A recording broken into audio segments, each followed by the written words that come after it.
दोस्तों, साल 2020 में भारत के डिफेंस मिनिस्टर राजनाथ सिंह ने कहा था कि नेपाल और भारत का रिश्ता कोई सामान्य रिश्ता नहीं है। दोनों देशों के बीच रोटी और बेटी का रिश्ता है, जिसे दुनिया की कोई ताकत कमजोर नहीं कर सकती। रक्षा मंत्री ने ये भी कहा था कि नेपाल का भारत के साथ रिश्ता सांस्कृतिक, भौगोलिक, ऐतिहासिक, सामाजिक होने के साथ साथ आध्यात्मिक भी है। दोस्तों, दोनों देशों के बीच में रिश्ते ऐसे हैं कि एक देश की बेटी दूसरे देश में बहू बनकर आती है, एक देश का नागरिक दूसरे देश में इलाज कराने के लिए आता है। और धार्मिक और सामाजिक रिश्तों की बात करें तो ये सदियों से है। लेकिन दोस्तों, 2020 से कालापानी लिम्पियाधुरा लिपुलेख ट्राई जंक्शन क्षेत्र को लेकर दोनों देशों के आपसी रिश्ते खराब होने लगे हैं। भारत में लोग इस विवाद के लिए चीन को जिम्मेदार मानते हैं कि चीन के उकसाने पर नेपाल की सरकार भारत के इलाके को अपना बता रही है। आखिर कैसे सदियों पुराना ये रोटी बेटी का रिश्ता अब कमजोर होने लगा है, और क्या सच में चीन हमारे साथ कोई गेम खेल रहा है? दोस्तों, हम आज नेपाल की बात इसलिए कर रहे हैं क्योंकि 28 मई 2023 को प्रधानमंत्री नरेंद्र मोदी ने नई संसद भवन का उद्घाटन किया। ये पूरे देश के लिए गौरव करने का समय था, लेकिन कुछ देशों के लिए ये सही समय नहीं था, और वजह बनी ये नई संसद भवन की एक वॉल पेंटिंग, जिसमें दिखाया गया है कि अखंड भारत का एक मैप। अब आप सोच रहे होंगे कि अखंड भारत के मैप से नेपाल में विवाद क्यों? नेपाल ही नहीं दोस्तों, इसे लेकर पाकिस्तान में भी बवाल शुरू हो गया है, क्योंकि अखंड भारत के इस मैप में भारत के साथ ही नेपाल, पाकिस्तान और दूसरे पड़ोसी देशों को भी दिखाया गया है। इसे लेकर नेपाल के लोग भारत के खिलाफ विरोध प्रदर्शन करने लगे हैं। इस विवाद ने कालापानी लिम्पियाधुरा लिपुलेख विवाद को और भी सुलगा दिया है। सबसे पहले आपको बता दें कि कालापानी लिम्पियाधुरा लिपुलेख की लोकेशन है कहाँ। भारत के इस मैप में उत्तराखंड के नेपाल से सटे हुए हिस्से को और जूम करके देखने पर यहाँ आपको कालापानी और लिपुलेख मिलेगा, और यहाँ पर है लिम्पियाधुरा। जी हाँ, इन क्षेत्रों में भारत का एडमिनिस्ट्रेशन कंट्रोल बहुत पहले से है। इसके साथ ही भारत की फोर्सेस 1962 के इंडो चाइना वॉर के बाद से ही यहाँ पर तैनात हो गई है, और दिसंबर 1991 से ही लिपुलेख को भारत और चीन एक बॉर्डर ट्रेडिंग पॉइंट की तरह यूज कर रहे हैं। लेकिन नेपाल ने कभी भी इन एरियाज को क्लेम नहीं किया। लेकिन 2020 में जब भारत ने मानसरोवर यात्रा को और भी आसान बनाने के लिए लिपुलेख को धारचूला से जोड़ने वाली 80 किलोमीटर रोड को बनाया, तो इसे लेकर नेपाल में विरोध होने लगा।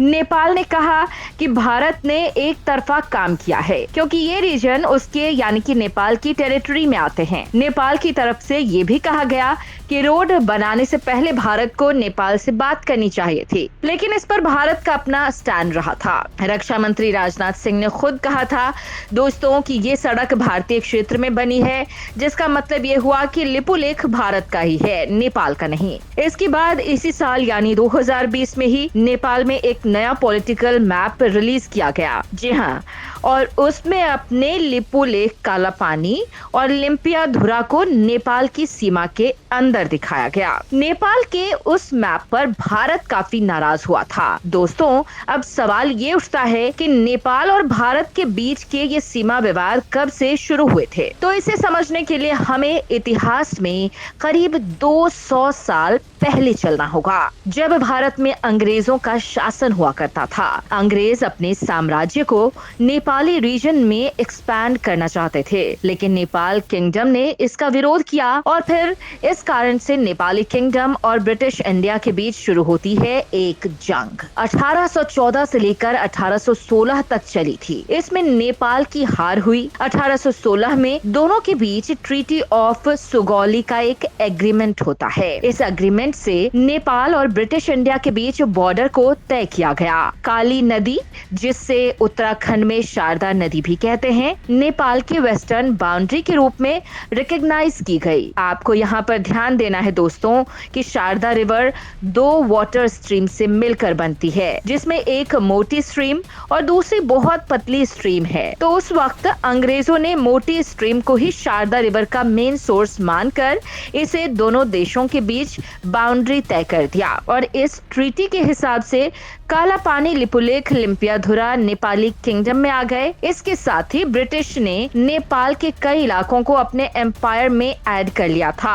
उस अग्रीमेंट से सिक्किम और दार्जिलिंग ब्रिटिश इंडिया में आ गए, जो पहले नेपाल के राजा के पास थे। लेकिन 1860 के अराउंड अंग्रेजों को लगा कि बाउंड्री बांटते वक्त उनसे गलती हो गई है, जिससे एक बड़ा हिस्सा नेपाल के हाथ में चला गया और फिर अंग्रेज अनऑफिशियली मोटी स्ट्रीम के बजाय इस पतली स्ट्रीम को बाउंड्री मानने लगे। इससे हुआ ये कि काला पानी और लिम्पियाधुरा का इलाका ब्रिटिश इंडिया में आ गया, जिस पर अब तक भारत का ही एडमिनिस्ट्रेटिव कंट्रोल बना हुआ है। उस वक्त नेपाल के किसी राजा ने इस अनऑफिशियल बाउंड्री का कोई विरोध नहीं किया था। 1947 में भारत आजाद हुआ और ये इलाके भारत के ही कंट्रोल और एडमिनिस्ट्रेशन में रहे। 1962 में भारत की चीन के साथ एक जंग हुई, जिसके बाद इंडिया ने अपनी सिक्योरिटी के लिए इन एरियाज में अपनी सेना को तैनात भी कर दिया। तो उस वक्त भी नेपाल के राजा ने ये नहीं कहा कि ये क्षेत्र भारत के नहीं नेपाल के हैं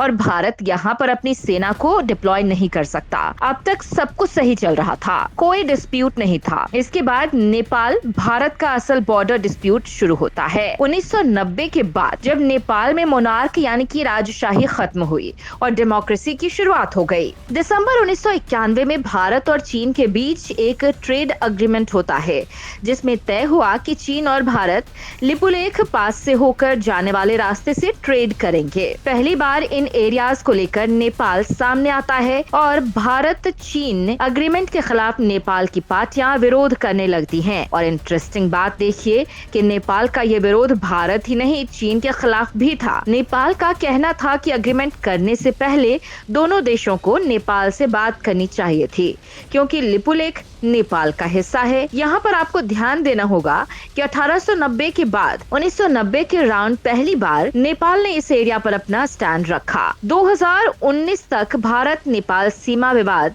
सामान्य था, लेकिन जब 2019 में आर्टिकल 370 को खत्म करने के बाद गवर्नमेंट ऑफ इंडिया ने नया पॉलिटिकल मैप रिलीज किया, जिसमें इन तीनों क्षेत्रों को उत्तराखंड का पार्ट बताया गया था। तो भारत के इस मैप को लेकर नेपाल में खूब विरोध हुआ। अगले साल 2020 में राजनाथ सिंह ने लिपुलेख और धारचूला को जोड़ने वाली एक लिंक रोड का उद्घाटन किया। उसके बाद तो नेपाल में भारत के खिलाफ विरोध बहुत ज्यादा बढ़ने लगा। नेपाल की सरकार ने तो इसे देश की संप्रभुता पर भारत का हमला तक बता दिया था। उसी साल में नेपाल की सरकार ने नया मैप बनाकर काला पानी, लिम्पियाधुरा, लिपुलेख को अपना बता दिया। अगर हम ब्रिटिश इंडिया और नेपाल किंगडम के बीच 1816 की ट्रीटी और सुगौली को देखें तो नेपाल का क्लेम सही है और भारत का क्लेम गलत। मतलब ये है कि काला पानी, लिम्पियाधुरा, लिपुलेख ये तीनों रीजन्स नेपाल के हैं, भारत के नहीं। लेकिन अगर हम पिछले 200 सालों के इतिहास को कंसिडर करें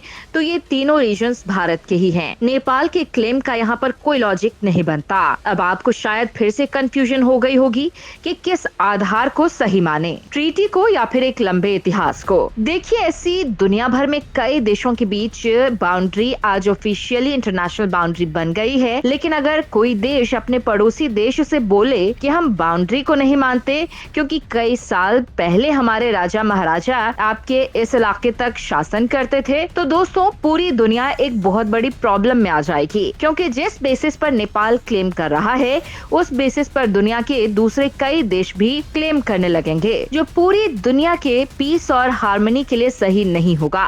और अगर नेपाल के राजा ने अंग्रेजों के 1860 के अनऑफिशियल बाउंड्री डिक्लेरेशन के खिलाफ विरोध किया होता, या फिर जब भारत चीन युद्ध के बाद उन क्षेत्रों में भारतीय सेना को डिप्लॉय किया गया था, उस वक्त भी नेपाल के राजाओं ने अगर विरोध किया होता तो भी नेपाल का क्लेम माना जा सकता था कि ये सही है। लेकिन ट्रीटी के बाद भारत और भारत की अंग्रेजी सरकार बिना किसी रोक टोक के इन इलाकों को यूज करती रही है, तो अब नेपाल को इस तरह का कोई क्लेम नहीं करना चाहिए, जो सही भी नहीं है। नेपाल को भारत के साथ रिश्तों को खराब नहीं करना चाहिए, क्योंकि नेपाल बहुत सी चीजों के लिए भारत पर डिपेंडेंट है। नेपाल के लोग बिना वीजा पासपोर्ट के भारत में काम करते हैं, उनको कोई प्रॉब्लम नहीं होती है, क्योंकि भारत और नेपाल का सच में रोटी बेटी का रिश्ता है, वो चाहे रामायण के समय की बात हो या फिर महात्मा बुद्ध का समय हो। नेपाल के अंदर भारत का सहयोग भी अकाउंटेबल है। स्कूल, हॉस्पिटल, ट्रांसपोर्टेशन, हर क्षेत्र में भारत का नेपाल को कंट्रीब्यूशन है। अगर नेपाल का भारत के साथ रिश्ता खराब हुआ तो भारत का कितना नुकसान होगा